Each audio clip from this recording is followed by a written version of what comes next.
"You're not man enough for my needs," she said dismissively while cheating, so I stepped back silently. Now her man exposed as a fraud. She's alone and my evolved self rejects her firmly. Hey viewers, before we move on to the video, please make sure to subscribe to the channel and hit the like button if you want to see more stories like this. Thanks. Throwaway account for obvious reasons.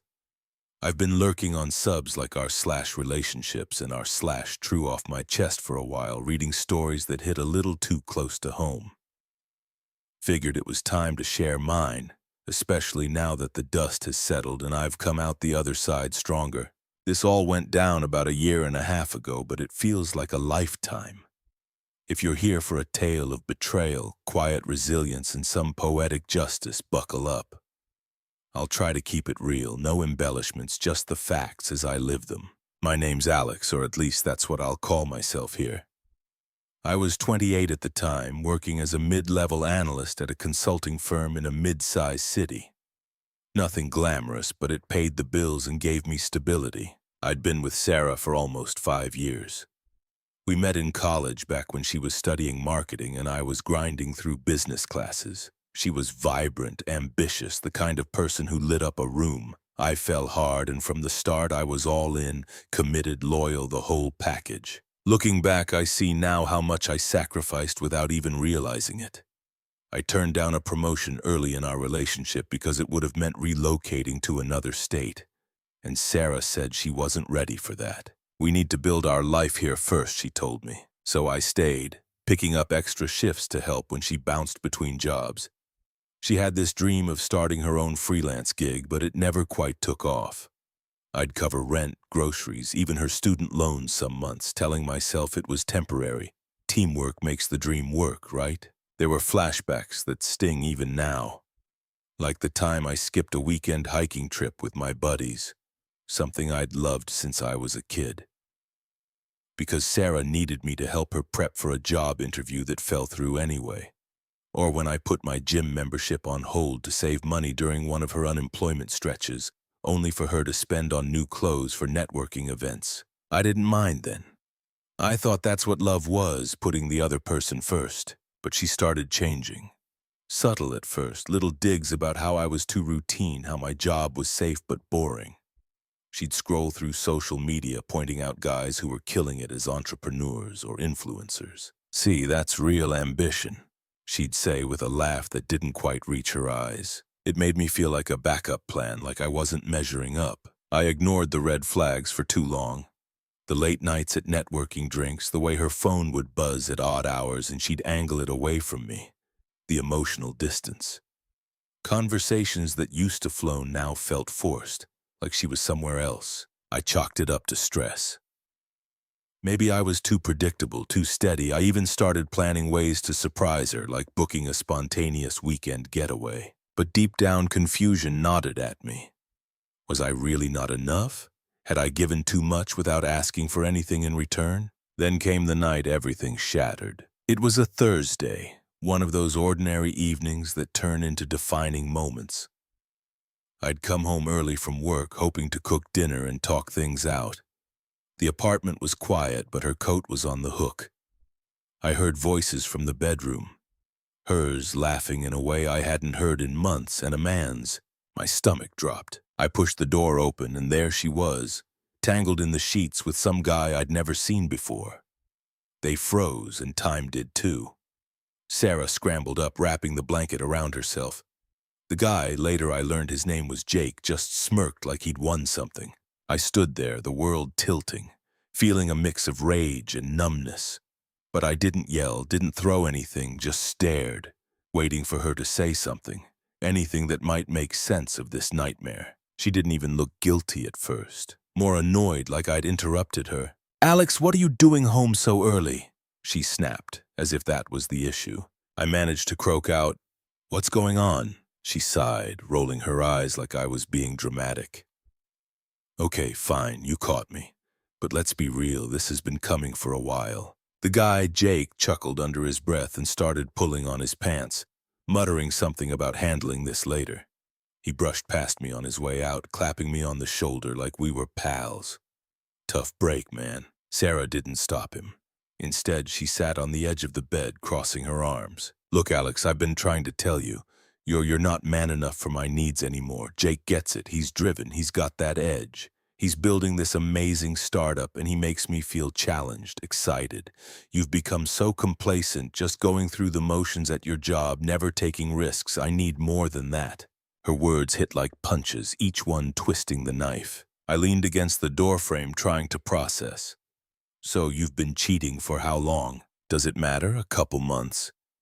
But it's not just about the sex, though. Yeah, that's better too. It's about growth. I've outgrown you. You hold me back with your stability. Jake pushes me forward. He says I have potential, real potential, and we're talking about partnering on his business ideas. You're content with mediocrity. She stood up now, pacing a little, her voice gaining that smug edge like she was lecturing a child. I tried to hint at it. You know, all those times I said you should be more ambitious, aim higher, but you didn't listen. You just kept plodding along, paying the bills, being reliable, boring. This is on you as much as me. If you'd stepped up, maybe I wouldn't have looked elsewhere. Hypocrisy dripped from every word. I'd stepped up plenty, covering her when she quit jobs on whims, supporting her dreams that never materialized. But there she was, justifying it all with this twisted logic like my loyalty was a flaw. I felt the confusion boiling into herd, but I swallowed it. No begging, no tears. If that's how you feel, Sarah, then go be with him. She blinked like she expected a fight. Really? Just like that? No, please don't leave or we can work it out. I shook my head, my voice steady, even if my heart wasn't. No. If I'm not enough, then you should have what you need. She huffed, grabbing clothes from the drawer. Fine, you'll regret this. You know Jake's the real deal, and you? Good luck finding someone who puts up with your average life. I didn't respond, just turned and walked to the living room, starting to gather my things.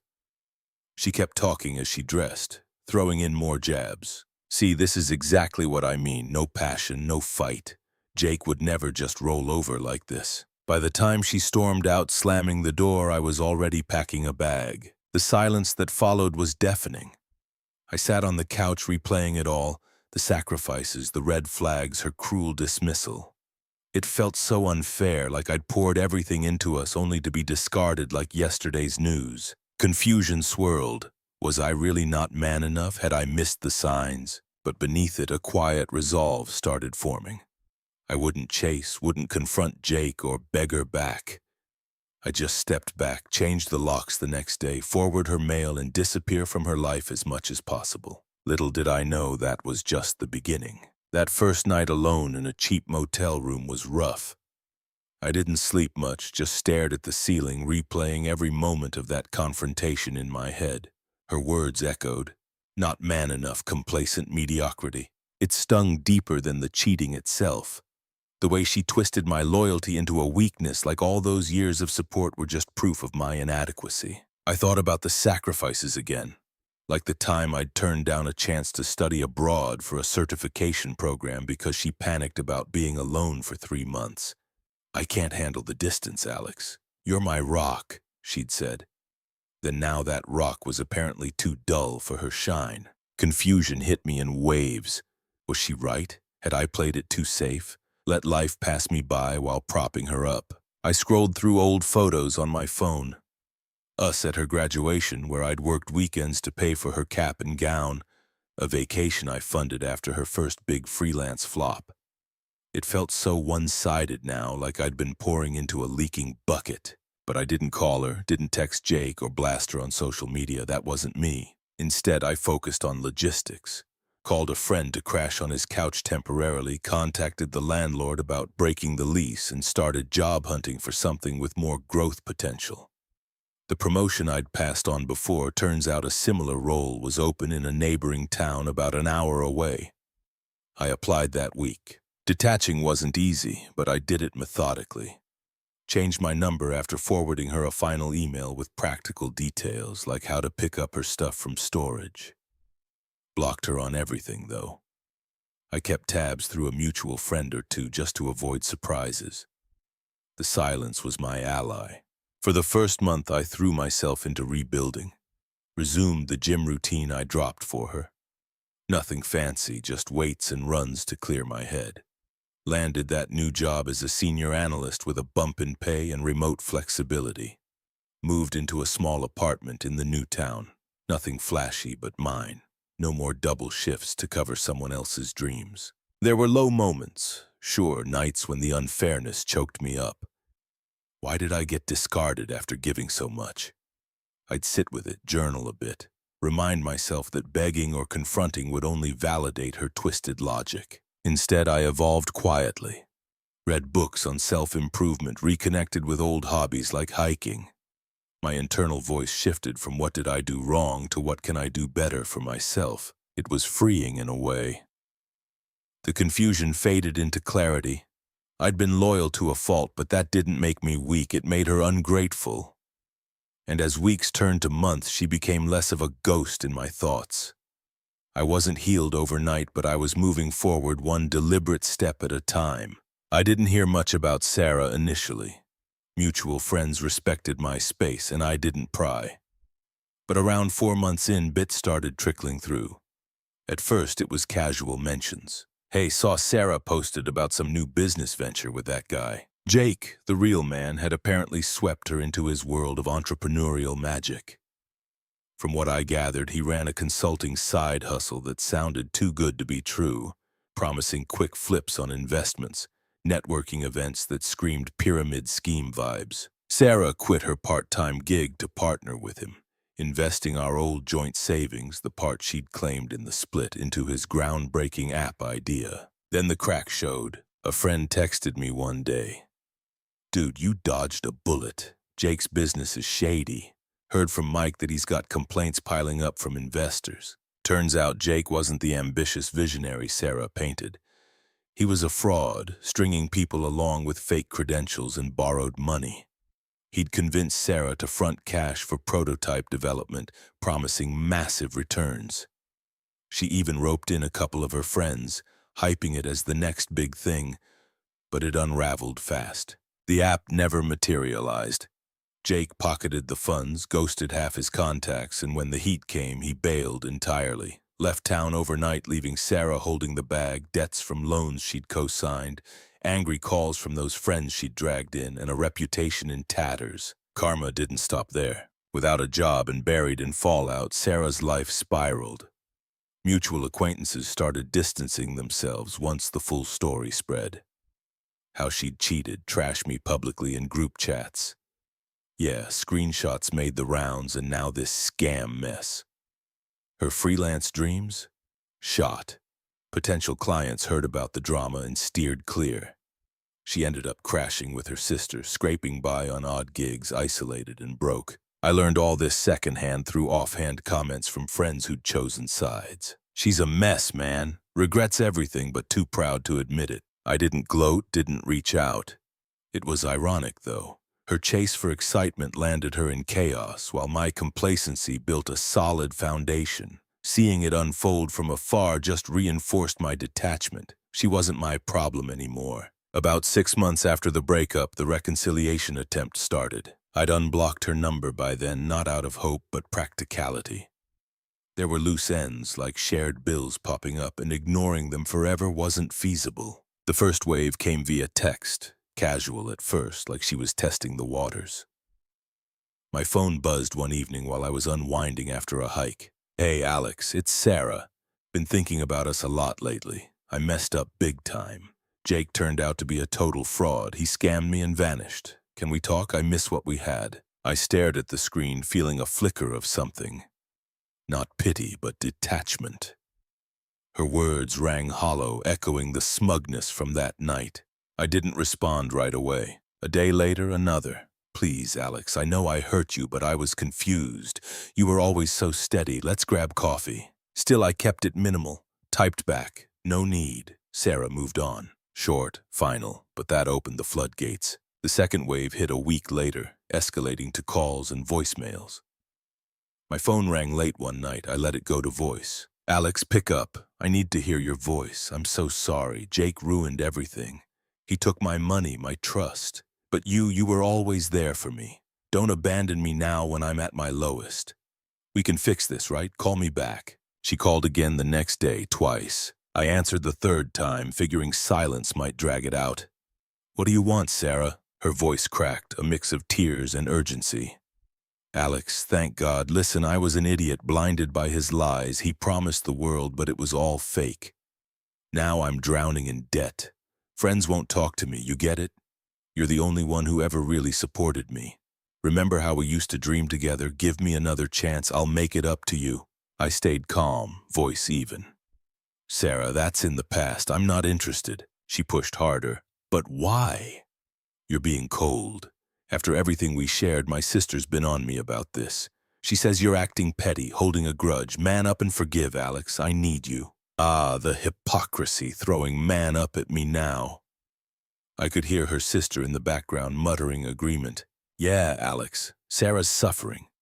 Think about the good times." I cut in. "This isn't about grudges, it's about moving forward. Goodbye." Hung up. Blocked the sister's number too, but she didn't stop. A few days later, the third wave. She showed up at my new apartment unannounced. I'd just gotten home from the gym, sweat soaked and centered. Knocking turned to pounding. I opened the door a crack, chain on. "Alex." She looked rough, hair messy, eyes red, clutching a bag like she'd packed for a plate. "How can you ignore me like this? After all we've been through, you're just ghosting." "I drove an hour to see you." I kept my tone neutral. "You shouldn't have come." I said, "I'm done." She shoved the door lightly, voice rising. "Done? Because of one mistake? Jake was the mistake. He left me broke and alone. But you're proving you were never man enough to fight for us. If you cared, you'd help me now. I see it clearly. You're selfish, always were. Hiding behind your stability while I suffer." The rage boiled over. Her face twisted like that breakup night. "Admit it. You enjoyed watching me fall.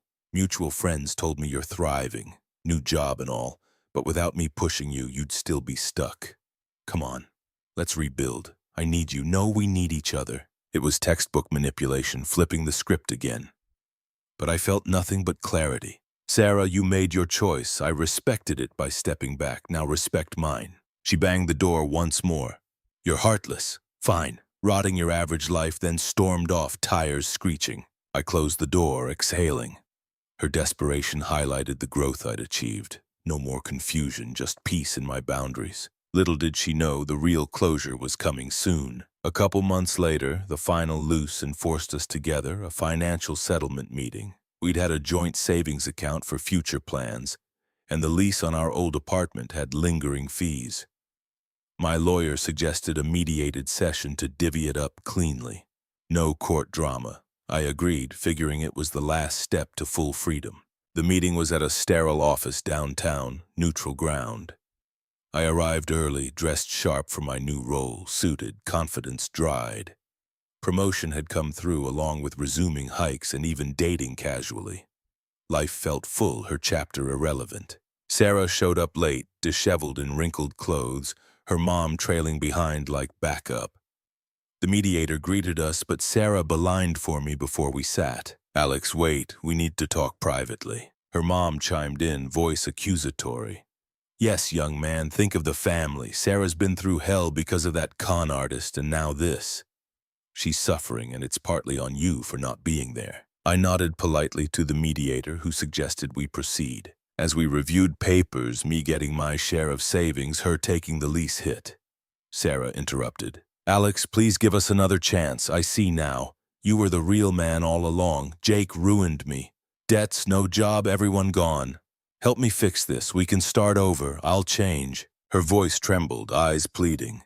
The mom added, "She's learned her lesson. Forgive and move on as a couple. It's what good men do." I signed a form, then met her gaze steadily. "Sarah, remember what you said? I wasn't man enough for your needs. You needed more ambition, excitement. Well, I found more in myself. That promotion I skipped for you, I took a better one. Resumed the gym, the hikes you called predictable. My life's richer now without the weight of someone who saw my loyalty as weakness." She reached for my hand. I pulled back. "But Alex, I was wrong. You're everything I need. Don't leave me like this." I mirrored her old words calmly. "You outgrew me, right? Pushed for growth. I've grown too. Learned to prioritize what matters. And you're no longer part of that. This settlement closes everything. My happiness doesn't involve you anymore. The mediator cleared his throat. We wrapped up. Sarah sat stunned, tears flowing, her mom huffing about cruelty. Walking out, I felt nothing but peace. Karma had done its thing, exposing the frauds, Jake's schemes, her hypocrisy. I'd stepped back silently, evolved firmly. Thanks for reading, folks. Moral: value yourself first. Life's too short for anything less. Thanks for watching. Make sure to subscribe to the channel and hit the like button. What do you think about this story? Share it in the comments.